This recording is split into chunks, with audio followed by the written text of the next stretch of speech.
What up, world? And chào mấy người màu đen, chào mấy người màu trắng, chào mấy người màu nâu, chào mấy người màu vàng, and of course, chào mấy người màu xanh. This is your soon-to-be favorite Vietnamese guy, Ham I, of alwayswalmach.com. Are you in need of some fresh Vietnamese pop culture teas? If so, stop by my site and cop one today. But if not, that's totally cool. Just make sure that you turn the volume up and listen to this week's latest podcast episode where, as usual, I interview cool Vit and non-Vit people just like you and me. This week, we're heading to the motherland, Hanoi, Vietnam, by way of Baton Rouge, Louisiana, to talk to a culture creator and social media darling about why she moved to Vietnam, the Black American woman living in Vietnam experience, Cash Money versus No Limit Records, salsa dancing, self-growth, The Matrix, housing costs in Vietnam, Southern hospitality, mo-ped life, Louisiana mosquitos versus Vietnam mosquitos, Vietnamese coffee, Vietnamese food, making friends in a foreign land, Vietnamese pollution, the Vietnamese squat, and a little bit of Janet Jackson, Whitney Houston, and SWV sprinkled in. Everybody come join the Vietnamese Fadodo as I chatted up with the lovely, heavenly, and totally Vietnamese, Ms. Whitney Dagail. Hello. Whitney. How are you? I am great. How are you? I'm doing good. I'm really happy that you're here. I'm really glad that you decided to waste some time with me. It's very cool of you. I'm super excited whenever somebody wants to get on my podcast. But for you to be on my podcast, I'm like ultra excited. So thank you so much for thank you for inviting me. I love the Waffle House. Oh yeah. You miss Waffle House? You got Waffle House in Vietnam? Now you know we don't have Waffle House in Vietnam. We actually have the Waffle House, but it's not that. It's not this Waffle House. It's just the Waffle House. You probably spelled it wrong too, right? It's probably Waffle House or something. No. Waffle. It's Waffle. There's no F's in Vietnamese. It's Waffle House. I'm weak. That is so funny. But yes, I do miss. I miss it. It's funny because I went home recently. Yeah. And even though I miss the food, eating such like light food out here now, and I'm like, oh my gosh, like I feel disgusting after eating these. Where's home at? Baton Rouge, Louisiana. Baton Rouge. That's basically Vietnam in America. No, it really is. Yeah, I know a lot of people. I know a lot of Vietnamese people from Baton Rouge. So yeah. Yeah, there's a large population there, but I think most the Vietnamese in Louisiana are in New Orleans, though. But yeah, that's true. Quite a few in Baton Rouge. Yeah. But honestly, Vietnamese people are just everywhere. So yeah. So you just got out of the Vietnamese class, right? I understand. I did. Nice. I did. It's like an online class. Yeah, it's my first class that I started today. Oh, really? What'd you learn today? Anything cool? All the curse words, right? No. Oh, not yet. I didn't learn any curse words. This is a wholesome school. I can teach you the curse words then. I'll do it for free too. No, I'll do it for free. I'll give you a side quest with the curse words. So yeah. I am weak. Okay. I hope I don't have to curse anybody out in Vietnamese. Oh, you will. My English person is they're gonna understand with the hand gestures and the face that they can. So it's Monday over there right now, right? Yes, it's Monday. That's crazy. Tell me what my future is. What's going on with me? Am I gonna be rich? It's a bright, sunshiny day. Nice. I haven't even been outside. I don't know. Cool.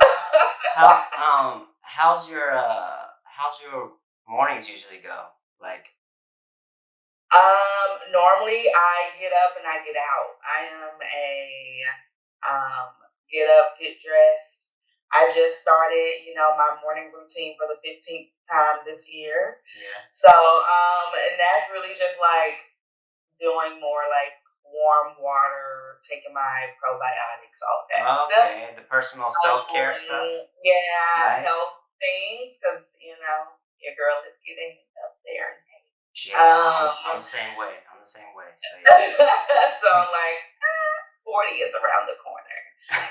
But 40 is not fun. I'll tell you that for sure. It is no, gosh, don't tell me.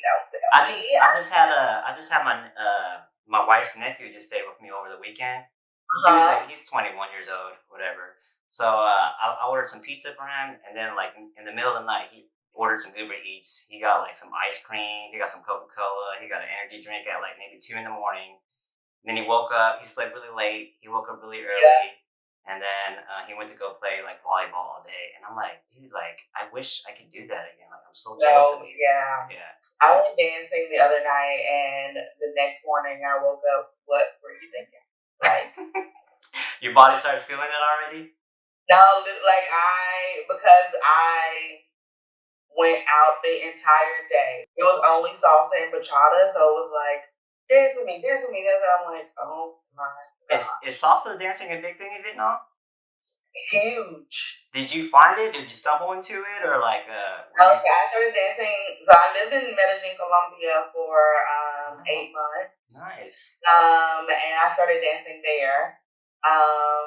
So I've been dancing maybe 2 years now. How are you in grading Asia. yourself? You giving yourself an A? Yeah, no, yeah, girl. Little 1, 2, 3, 5, 6, 7. I would say like for where I am in my journey though, like a strong B plus. Okay, that's the modest A then. That's the modest A. That's cool. I'll take that. Nice. Any other types of dancing besides the salsa? You know, I'm from Louisiana, so we gon' Oh, okay. You back that thing? That's right. That's right.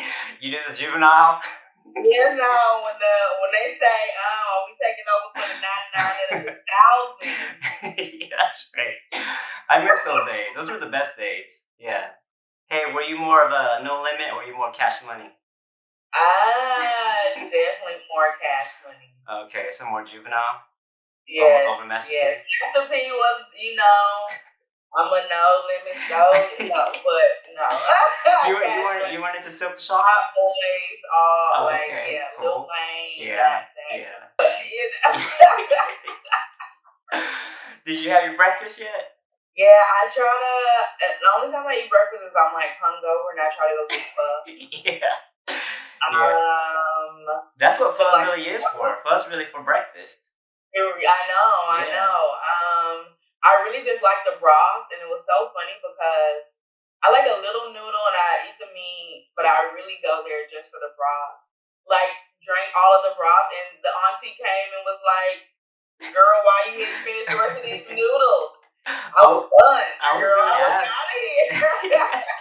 I was gonna ask, how is the language barrier over there? Is it tough? I will say this. If you are someone that hasn't been in spaces that having to navigate a non-speaking English country, or like even you need to adjust, right? Like don't speak in full sentences, point, mime, like already be prepared of like, and if you keep it basic, like all right, like everything's a number. I know my numbers in Vietnamese, so I'm like, all right, nice. Nom, right? Okay, yeah, okay. You ever say Sal Bai? Sal. I had to slide it in, with just to be caught with the times. And you do it on the day I go and teach the little kids. That's all it. 6, 7, 6, 7. I still don't understand it. I have no idea what it means. You just slide it in whatever, right? You just say stuff. I guess. Yeah, the generation now is too weird, but yeah. I'm glad I slid that into our conversation. I feel kind of cool now. But yeah, okay, so I'll tell you how I found out about you. So I was just scrolling through my Instagram. I was like, why is this random black chick just like suggested for me? Clicked on it, saw you living in Vietnam. Random black girl popping on my timeline. Ain't nothing about my feet black. Saw that you living in Vietnam. Checked out your profile, and I was like, man, this is really cool. I had to somehow talk to you. Had to reach out. Had to message you. Had to get to know you. But that's how just simple as that. But now, you're on the computer talking to me halfway around the world, and I think this is absolutely incredible. Very cool. Oh, thank you for having me. What was your impression? You was like, this girl kind of crazy. She kind of fun. She kind of cool. All of that. Yeah. First of all, you're gonna go move to Vietnam. You gotta be a little bit crazy for sure. Yeah. I think it's crazy to still be in America. But we're not here to talk about that. What year did you move to Vietnam? I just made my 1 year. Oh, okay. Wow, so Like pretty a week recent. ago, so it's been 1 year. Yeah, I've been like mostly out of the state since January 2024, so almost 2 years. Okay, cool. Did you know Yeah, anything about Vietnam before moving there? absolutely nothing because I was not planning on moving here. Okay. So how did that come about then? Like, just tell me that story. Yeah. So, Or what were you okay, doing? a little background about me. I studied engineering. I did the whole corporate route. I worked in manufacturing at like Fortune 500 companies, GE, Ingersoll Rand, United Technologies. Yeah. And I spent most of my career as a operations manager. So I supervised arose. I then quit my job in 2020, but to go to business school. Okay. University of Michigan, top 10 business school, did all of the cookie cutter. These are the checkbox things that you're supposed to do. Then I pivoted into HR, but still in the manufacturing space. So I did that for about a year and a half. And then I was laid off because my role was fairly new. They didn't really know what to do with me. So I was just glad that I survived like 3 rounds of layoffs. So I knew Yeah. my time was coming. Yeah. But during that time, one of the blessings was I was remote most of that role. So I would dip off and do a little travel. So I went to Colombia for 1 month in February 2023, loved it, and then I went back again for 2 more months. And the plan was to like do more of the travel while not paying rent. And Yeah. like, but because I had already did enough research or had enough conversations around how much money people had saved up when they took their kind of leap. So the plan was 1 year. Yeah. I gifted myself a year of travel. That was kind of the theme of the year. And then something was just like, go to Vietnam. And I'm like, why am I going to Vietnam? Like, what is Yeah. it? The only reason, honestly, that it was on my radar as even an option, there was a salsa festival. Really? A salsa Yes. festival in Vietnam got your attention. Yeah, there's like Really? 3 or 4 in a Wow. year, like big ones. And I had never been. I was like maybe 8 or 9 months in my dance journey, and I'm like, this would be a cool thing to do. And so I met a guy dancing who studied in the States, danced, and spoke like really great English. So I'm like, all right, and he's Vietnamese. So if something goes wrong, I know I have someone who can call my mama and they can like translate at the hospital for me. Okay. That's so crazy though. So like you just used to work at corporate jobs, and then like you kind of like found your way through this, and now you're in Vietnam, and you're just like you're digging it, you're loving it. It's really cool. It's like it's for you. It's fit for you. You're like I tell people all the time, like, Vietnam called me, I answered, and this is the place I know I'm supposed to be. yeah, And I phrase it that way because, one, especially now that my platform is growing, I'm understanding the influence that I do have. hmm, you reached out to me for sure. You reached me. Yeah. And that people can see my life and think that it's repeatable, Yeah, or that they will come and like experience or have the same excitement around Vietnam. Vietnam is not an easy place to live in, depending on your mindset. Like, you have to come here with an open mind, an open heart, no judgment, yes, and take it for what it is and not for what you want it to be. And you definitely can't compare it to a Western standard way of living. But I also felt a connection and a deep appreciation for the country in ways that most people I talk to don't. that's just so incredible to me though. How like so even when you were living in Baton Rouge, you never even had like a bowl of pho. You didn't have like a Vietnamese friend. You didn't go into a Vietnamese nail shop or No, anything. nothing. I couldn't even tell you. I think this was like the second time I got on the flight, and I'm like, how do you even say hello? Like, I knew nothing. Wow, that is so awesome though. How you did that. You were brave enough to do that too. You took that dive. Like a lot of people will not do that at all. I hate the word that I'm brave. Like I hate that phrase. That is very like I'm Vietnamese American. I wouldn't be able to do that. I would not even have the courage to do that at all. I think that's absolutely incredible. Very Thank cool. you. Very cool. I'm learning to say thank you, and I think anytime you understand what you're like, truly get to understanding your purpose and your calling, it's just a follow. It's like, yeah, you just follow what you get a strong sense of intuition of like, there's a reason this keeps coming up. And I think the other reason that intrigued me about Vietnam was that Vietnam was a country that, although I knew nothing about, I had heard a lot about from family because we had a lot of family members or friends of family that fought in the Vietnam War. And so then I started to just understand more of the context of the history from a Black American lens. Because during that time, right, it was the 70s, we're still late 60s, early 70s, like we're still fighting for rights. Right. Yeah, then civil rights.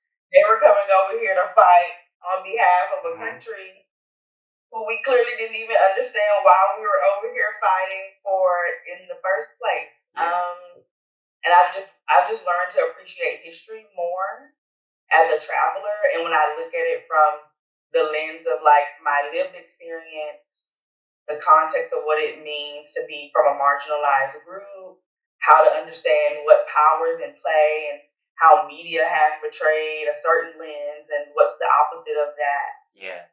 So that's what really like drew me in to the way of life here, because then it became, wow, I wondered, had we never fought for so much integration as the Black community, could we have had our own way of life similar to Vietnam? Like, people don't get it. And these people here, whatever they do every day, they do it and they made the rules and no one's judging them for it. I felt like the more communal aspect and like the togetherness and like the not so trying to fit into America's cookie cutter world. Do you think you would come to this realization if you never lived in Vietnam? Was it I think like this was like slow progression. But Vietnam is bringing everything I feel like in my life full circle. Cool. That's very cool. Nice. Yeah. That's how a lot of people are though. You know, they can have judgments or thoughts or opinions on stuff, but once you live outside of somewhere and then realize how different it is, then you start realizing, oh shit, like okay, now I get it, now I understand. But so what are you doing right now in Vietnam? Are you just like a full-time social media content creator, or like do you do other stuff? Or I'm in my season of vibe, delusion, and faith. Okay, that sounds like a good mix. The two main things. One is content creation that I'm going to dive into, but I'm also launching a startup around community. Is it all like is it all like remote based stuff where people can sign up and join online, or is it all like in person stuff? It'll be a mix of it'll be helping people find in person events that are like intentional community and belonging spaces, no matter if that's like an activity, if it is like the women's group in whatever city or the run club or whatever. Just like, how do we put all the things that happen in places? Like, how do I let you know that there's salsa dancing in Hanoi and that you can meet community and find people like wherever you are, and it will be based on your identity and your interests. Loneliness is an epidemic. People don't know how to find connections, and so basically creating like an Airbnb for community. That's cool. You remember that Janet Jackson song, "I Get So Lonely"? No, it's time ago. No. You want me to sing it to you? Yeah. I get so lonely. Oh, yeah. Yeah, now you know, right? Yeah.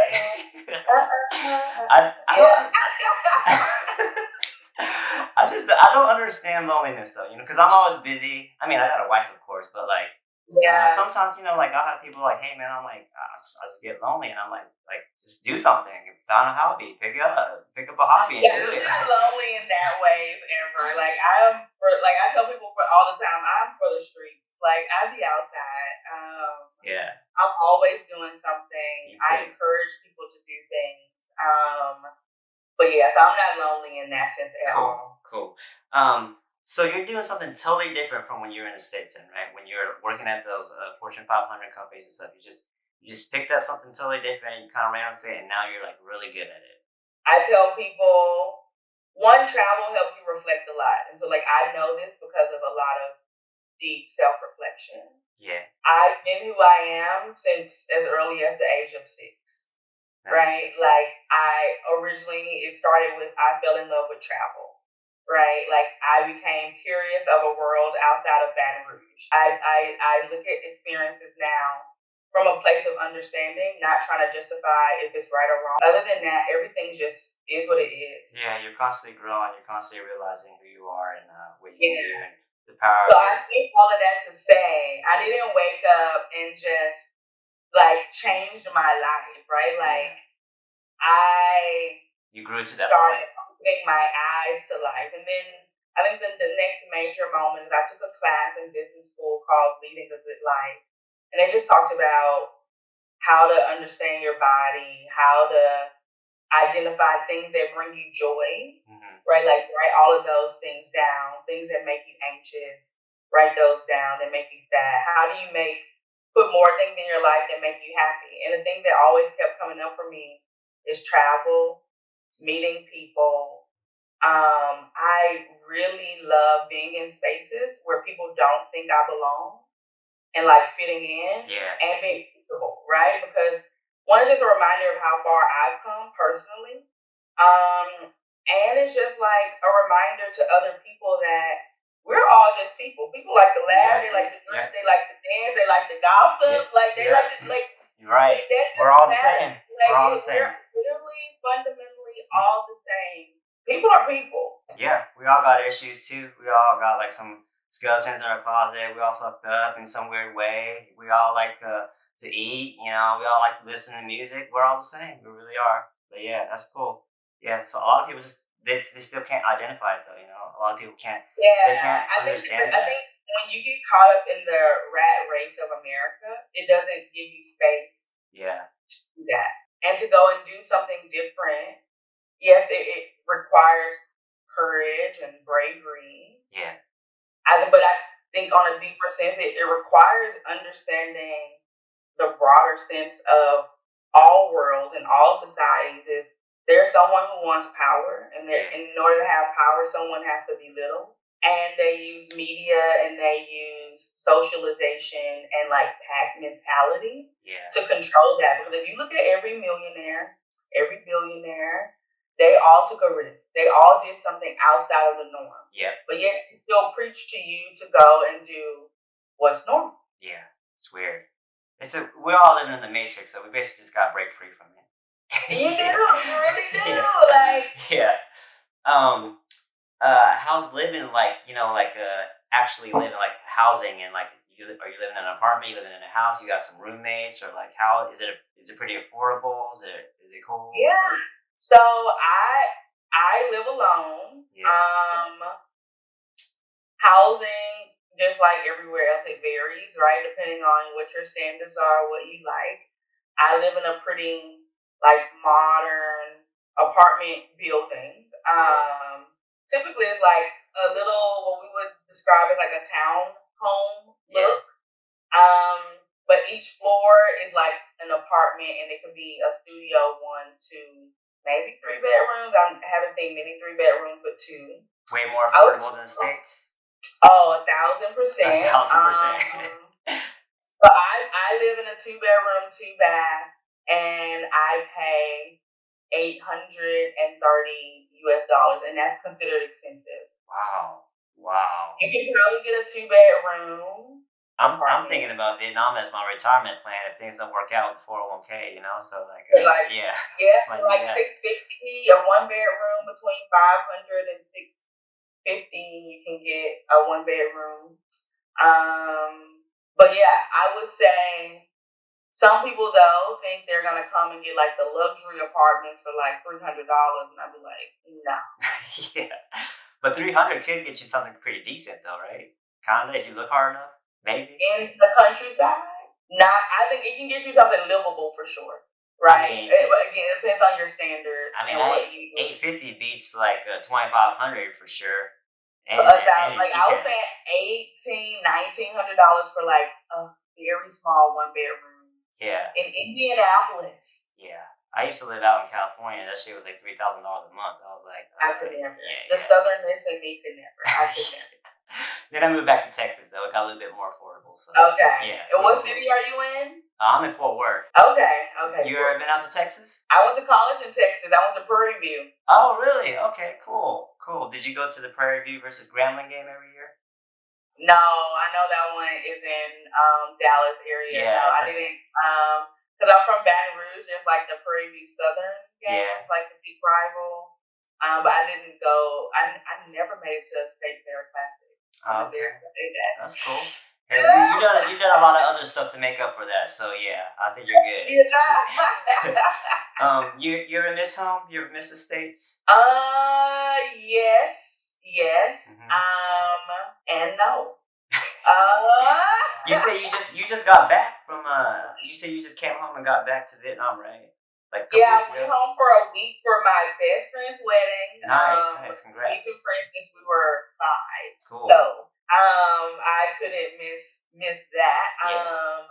And I think those is one of the things of home, and like it's such a weird thing once you start to live a different life outside of the norm of what that community kind of lives. It's like it's so familiar and it's so unfamiliar. It's so like I found myself in this middle of like defending Vietnam, defending Black people, right? Because it's like I now sit in this middle of understanding both sides. Yeah. Like hearing ignorance from either side, I just can't tolerate and I can't be around. And there's only so much I can laugh at it without it pissing me off.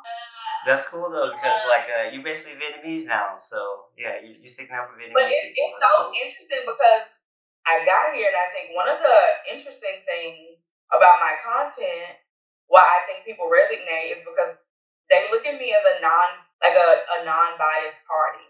Yeah. Talking about a country that they have strong opinions on either side, just from my own unique perspective. It shifts the conversation from listening to respond versus listening like, what this girl got to say? Yeah. Like, what she even know? You're basically bringing in some unity. Like, you're bringing in unity pretty much. Because you're like, you're getting both sides. I had no idea, right? Like, in my mind, I told people, like, I just started having these random funny thoughts and was like, how do I say this quickly and like put it out on TikTok? Like honestly, and like I didn't set out to become a content creator. Yeah, I gotcha. Cool. And I definitely didn't know that it would be something deeper kind of happening. It's all part of your growth, though. Yeah. Like I remember, like when I went home for the wedding, I had to get my dress tailored, and I knew it was gonna be a bit because that's who. I saw you wearing the Al-Yais on your profile, on your Instagram profile. Man, this looks good. It looks really good on you. It looks cool. Thank you. It looks very cool. And she was tailoring my dress, and she was like, "How can you live in Vietnam? It's so unsafe. It's so." Like, girl, you live in Baton Rouge, Louisiana. We're liable to get shot as you cut this dress. What are you talking about? Yeah. Do you ever tell your friends to come to Vietnam? Have they visited you over there? I've had one friend from B school come visit. I've had a few friends that have visited, but none of my friends from home.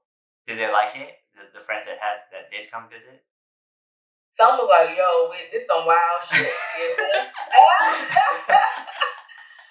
but they didn't hate it. Cool, that's good. That's good to know. Did you get used to the weather pretty fast? Because it's pretty humid in Vietnam and Louisiana. It's kind of the same, right? So Illinois, like the seasons actually change. Really? But it is, yeah. So Okay. like right now it's cool. Nice. That was the reason why when I got here in November, why I fell in love, because it was like a nice 75. Oh, like, perfect. Yeah, that's perfect. And like maybe 60s in the evening. So I was like, oh, I can put on my cute little fall coat, but then it won't be any cooler than this. But the pollution is really, really bad. The noise is a lot for people.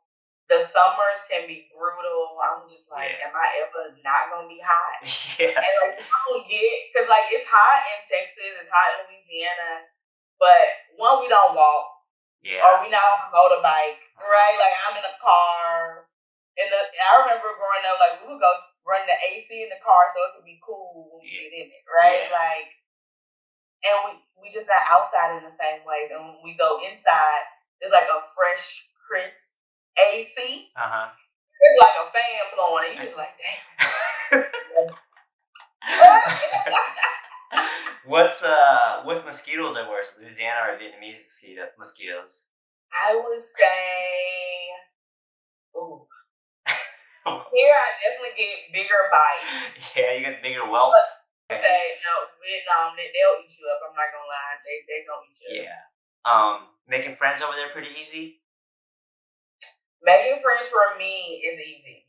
Yeah, I could tell, especially when you run in groups and stuff too. They come to you. Yeah. Cool. But like my energy is like when I go to places repeatedly, I'm like, all right, I done seen you enough time to bring my coffee. What's your name? Yeah. And then like, what? And then I'm like, come on, me. Like whoever, like I say their names, and they're like, and then they cool. smile because like they don't even know what to do with it, because most people just see them as the person that brings their drink, and I'm like, I just saw you 3 times. Now, like at this point, I need to know your name. They're just like, this is too different right now, right? It's just like, it can't register. They don't, and so then they become a little more open and they talk more. Cool. Do you see a lot of foreigners over there, like other Black people, or like a lot of white people? Like, there's a lot of, in general, way more like Europeans, mostly like the UK, Australians, foreign, other Asian countries like Koreans, Japanese, Filipinos, and then the larger group of Black people are like from the continent of Africa. And then they're like a small population of Black Americans. By like, I would say a good 40 to 50 of us here in Hanoi. Okay, cool. Whenever you see them, you give them the head nod. You're like, hey, what's up? Cool. Nice. We hang out all the, so like that's one of the chats that I run. And there's like a group of probably 20 of us that see each other on a regular basis. So you're all you're all friends, just always hanging out, just calling each other up, and just like you'll have that. Like I'm not gonna say all, because drama is drama everywhere. Don't exist. I'm not gonna say we all kumbaya. But no, I do have a strong sense of like community in the Black expat group and actual local Vietnamese friends. Like I fell off my moto in August, and like I'm okay. That's cool. But I think I earned my stripes that day. You fell off your moped. Did you get badly injured or anything? Or like you break a bone? Or you fracture anything? I didn't break anything. I had like open skin tears like on my and road rash on my knee, on my shoulder, here, and like this part of my arm. And that's some battle scars. That's some good storytelling scars right there. And they just expect they come, they pick your bike up, and they like, girl, don't make a scene. So they're on that bike. That's amazing how you ride. You gotta go. And you be like, that is amazing though how you picked up riding a moped in Vietnam. That's like incredible. I did not know how to ride a bike at all. Like a regular bike? Well, I learned how to ride a bicycle with a really big. I was like 11 before I even learned how to ride a bicycle. Okay. And I just learned it to learn how, but I'm not an outdoors girly. So now you ride on a moped though. And now I got my little scooter. That's awesome. Very cool. That was a very terrifying journey. Yeah, I bet. And a journey that is helping me with my startup, because it's just like remember, Whitney, how you would cry and be terrified. Like, I would have not quite a panic attack, but after every lesson, because I had like just stored so much of like uptight energy because the lessons are like an hour and a half or two, and I'm just like basically not fully breathing for 2 hours, and then like I go and it's like it's over, you didn't die, but now I need to like evaluate all of the emotions that I've like pent up for these 2 hours. So you have your own moped right now. You got your own moped. Yeah. You just go. You just whenever you need to go somewhere, you're off on it. Like nothing. Like a pro. Not anymore. I would say after I fell off, I only drive around my neighborhood and like. You got a little traumatized. Yeah, I like one because as soon as I fell off, then it became rainy season. What are your favorite things to do in Vietnam? Go to my favorite places that people watch, drink coffee. But I recently divorced Vietnam coffee just last week. It's too powerful for you? Yeah, it happened a year, and like I was like, I am anxious all the time now, and I thought it was because of like just being uneasy about the future, and like I don't know what I'm doing with my life. It's embedded in your system now. That's probably what it is. And it's like I did a reel about how I had a coffee at like 4 or 5 p.m. and I was up to the next day, and people started like I was reading the comments. And people were like, oh my gosh, it made me anxious. Or, oh my gosh, me and my husband fight after having coffee. And we realized it's the coffee. Then I started doing research. I'm like, girl, you over here going crazy and like anxious all the time because you drinking Vietnamese coffee every day and on an empty stomach. Oh, like, I was out here choosing violence. Yeah. It didn't even that way. Yeah. But it's so good. Gotcha. Okay. So you're never going to go back to it, though? Never is strong. You're contemplating it. That means there's a chance. We're down to like I think I said I was gonna do like one a week because I love like I've converted back to Americanos and lattes. Oh, okay. You're back to the Folgers. You have a favorite Vietnamese food?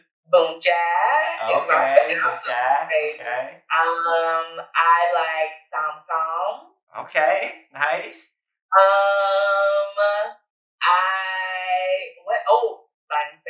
Bánh xèo, yeah.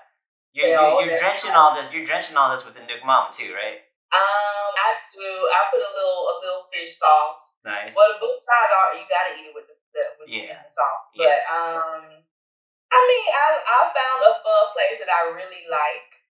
But pho to me is like in my brain is hangover food. So like I eat that. When you ate Vietnamese food though, did you have to build a courage to do it, or you like, you know what, fuck it, I'm living here in Vietnam, I'm just gonna eat this shit. Like I'm gonna have to eat this shit anyway. So and then you learn to love it, or like you just liked it right away, or what? It's a mix. It's all the above. Okay. But like I am not the person that's just gonna go to the street food stall or any place and be like, oh, what is that? Let me try it. Never. I am not that adventurous. I do like a food tour and I'm like, all right, I think I kind of like this. I think I kind of like that. If I go to a restaurant and they have it, I'll try it. Gotcha. And then when I'm with Vietnamese friends, they have me eating any and everything. And the worst times when I'm with Vietnamese locals, like legit locals who know enough English to keep me entertained, but not enough to even explain. And they don't even care. They like, girl, we put it in your bowl, you don't eat it. And the crazy is, I tell people, if you have OCD, do not come to Vietnam. Yeah. Do not. And you can't say no to them either, right? They just basically force it upon you. You just gotta eat it. Not only that, they take it, they roll it up, they just handing you something. I'm like, I don't even know what is this? Eat. It's crazy. They get to the point where they open your mouth for you and then they shove it down your throat too. And then they all look at you like, if you don't like it. One time they gave me like bird biscuit pork skin or something. I don't know, something. Like, what is it? And they like, just eat it. And then they saw my face and they all started yelling at the person who made it. You gave her the wrong leaf. Like, you just like mixed it with this. So now I gotta try the new variation that's better than the other variation, and it all tastes the same to me. And I don't And I'm just like, oh. Has there ever been something you ate and you were just like, no, never again? No, that was too. Balut. Oh, that's the egg, right? That's the egg where you crack it. I didn't even eat the inside. I ate the yolk, and that was still enough. Did you get peer pressure to eat that or something? Was that a voluntary thing? It was another local, just like It is with my local, like younger local friends. So it's still just like we went for hot pot. I didn't even know that balut comes with a hot pot. Like I saw these videos on Instagram, but like I didn't know. And they're like, "Oh, you're the special guest, so like you get to eat this duck egg." And I said, "What?"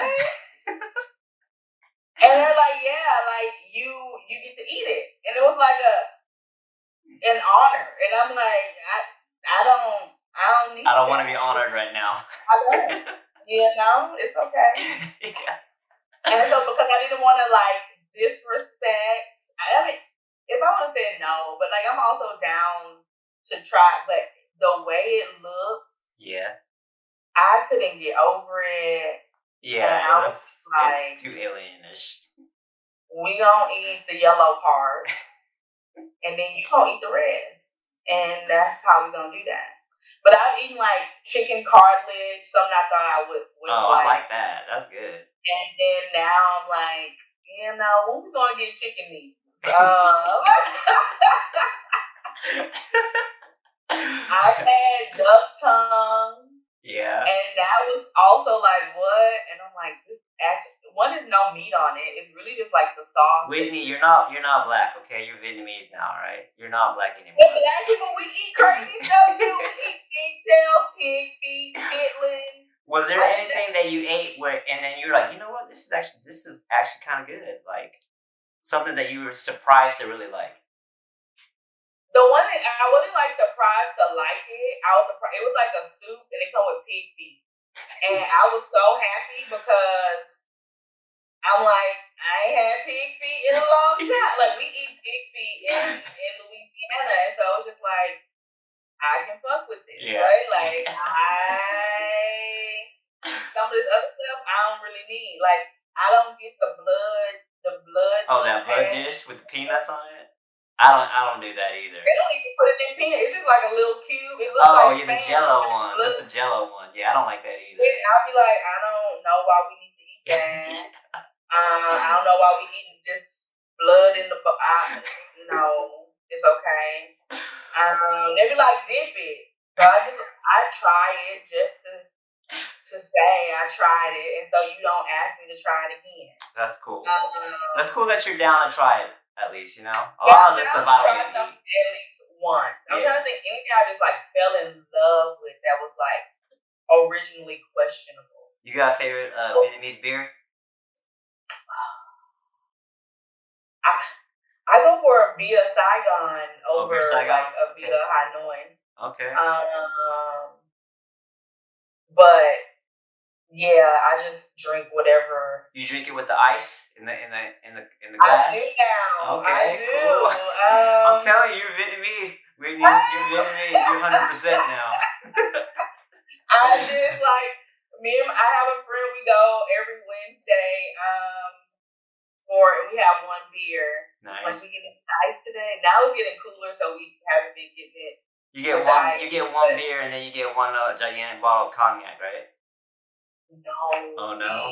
It's funny because like here, I haven't been to any party where they always like rice wine. I'm like, maybe I need to find me some rich Vietnamese friends. I don't know what they get.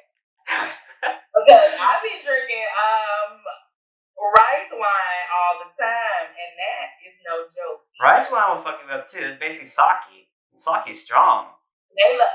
I went to a birthday party, and he was like, Whitney, you're not celebrating me correctly. I said, sir, I done had 8 shots in 10 minutes. What do you want me to do? Shots. And I'm like, you ever go drinking? You go drinking with the karaoke?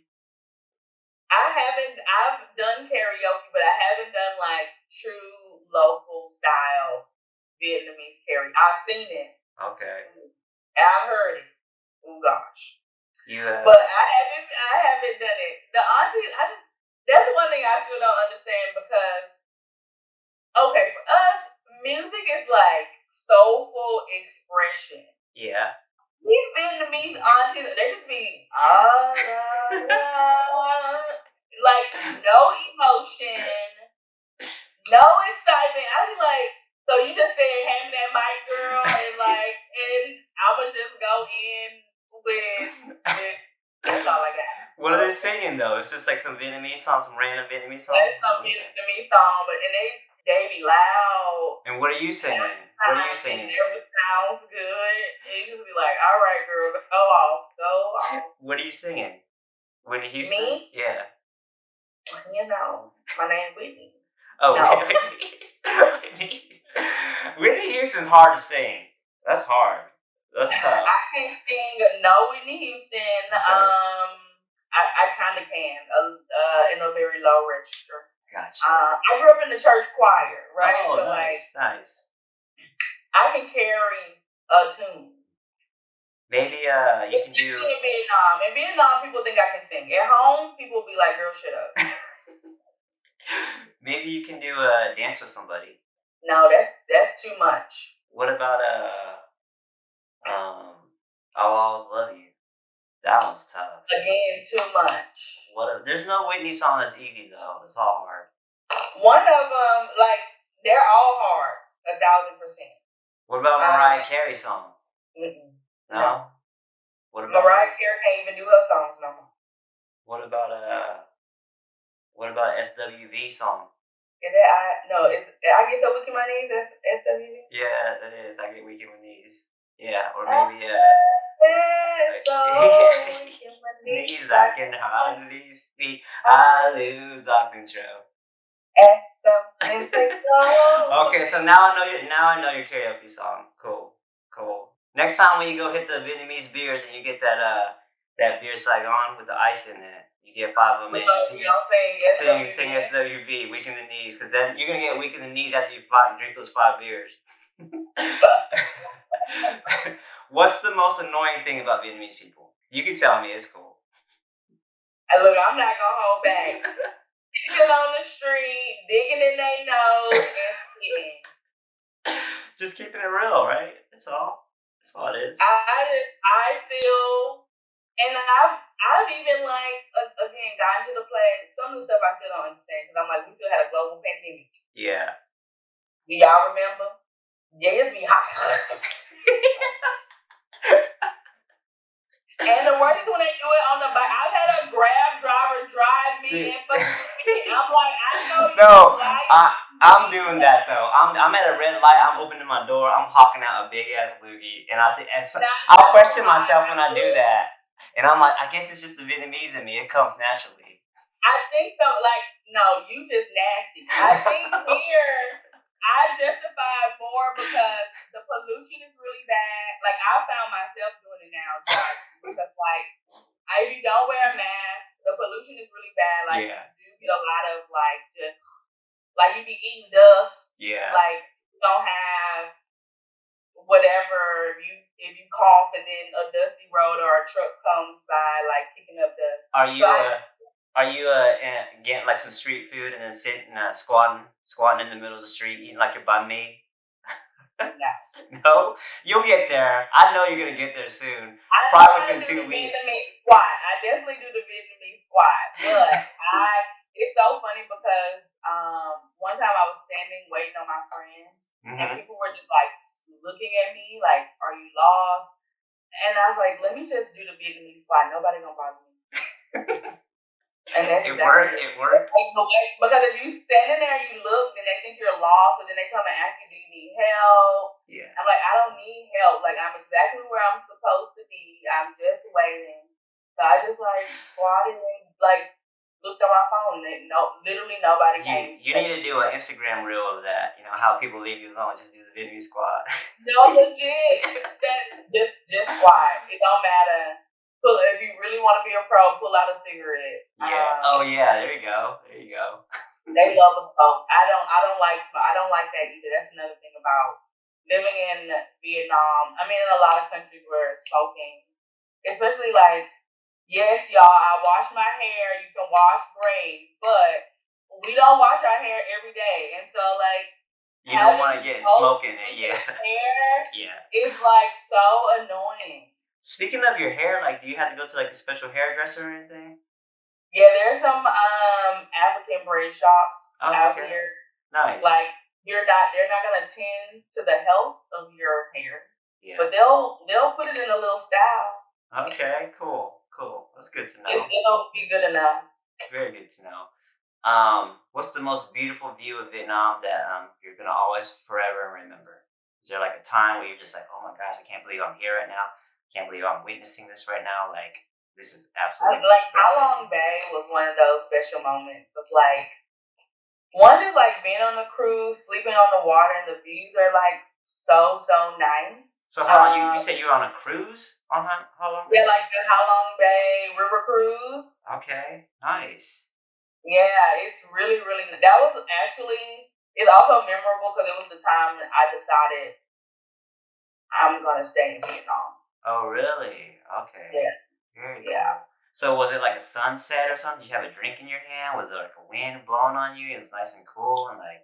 No, they had this like window in the room with like a tub. So like it's like being in the tub and it almost feels like you're on the water because you can see out the water. So I was just like taking a hot bath with my glass of wine, listening to a podcast. Wow. And the podcast was just talking about say yes to the breadcrumbs in front of you. And I'm like, Vietnam is the fucking breadcrumbs. It was all meant to be. It was all like a sign. Yeah, nice. it was like, yeah, I think even like that's why I fell in love with Hanoi is the lake, like water. I noticed like calms me just like just looking at it. Yeah. But being able to like walk around the lakes. And then I also like the lotuses. Yeah, they're all like these just deeply symbolic, peaceful things. Like I even got a lotus tattoo. Like it's my Vietnam. Oh yeah, that's cool. Yeah. Nice. Like and that's like my expression now. Like we getting it out the mud. Like Kevin Gates song, like getting it out the mud. It was like we getting it out the mud. So that memory is just ingrained in you forever, huh? That's cool. That's very cool. Did you ever in your wildest dreams ever think you'll be living in Vietnam? Not in a dream, let alone a wild one. Do you think this was out of my bingo card? Have you found your meaning and your purpose while you're living in Vietnam? Yeah. Very cool. That's awesome. 1,000%. And have you found yourself 1,000% too? You know yourself in and out. You found yourself. You like the different versions of you. You think there's gonna be? I found definitely a different version of me, and like just accept it. Like don't ever get attached to one idea of who you're supposed to be. Yeah. We're constantly changing. We're always going to be changing. Yeah, we're constantly changing. Yeah. We're always becoming, like my good sis Michelle would say. So, what are you envisioning for yourself 3 to 5 years from now then? You still going to be in Vietnam? 3 to 5 years. Yeah. I plan to have my startup launch. Homie should be a household name. Very cool. At least in 5 years, and I plan to be wherever I'm supposed to be. Awesome. I like that. Very cool. Anything you want to promote? Yeah, so you can follow me on Instagram, TikTok, and YouTube, all at Whitney Dagail. And also follow my startup, homie.global, where we're helping you find your homies wherever you are in the world. And yeah, just engage, say hello, and thank you for having me. Yeah, I appreciate you letting me talk to you. I think, talking to you, you are unofficially Vietnamese to me. Aww. Yeah, for sure. I love your vibe. I love your sense. I love your story. It's very inspiring. Hopefully people listen and they in their mind it clicks and they're just they make that jump, they make that move. So yes. Thank you. I appreciate it. Yeah, I'm gonna let you go on your day now. You got a lot of squatting in the street and smoking cigarettes and crashing off mopeds to do. So yeah. Boy, you know crashing off mopeds. I just fell off again on Thursday. Now put that into that. here. All right, Whitney. Cool. All Enjoy right, your day. bye-bye. Thank you so much. Appreciate you. Thank you. Bye. Later. If you enjoyed today's podcast and would like to be a future guest, email me at walmạk.podcast@gmail.com. While you're at it, like, subscribe, comment, share, and follow. And don't forget to check out Whitney on Instagram at Whitney Dagail. That's WhitneyDagail. And also check out Whitney's community and event startup, homie.global. That's HOMII.GLOBAL. Until next time, peace, love, and ดูแม่ใหม่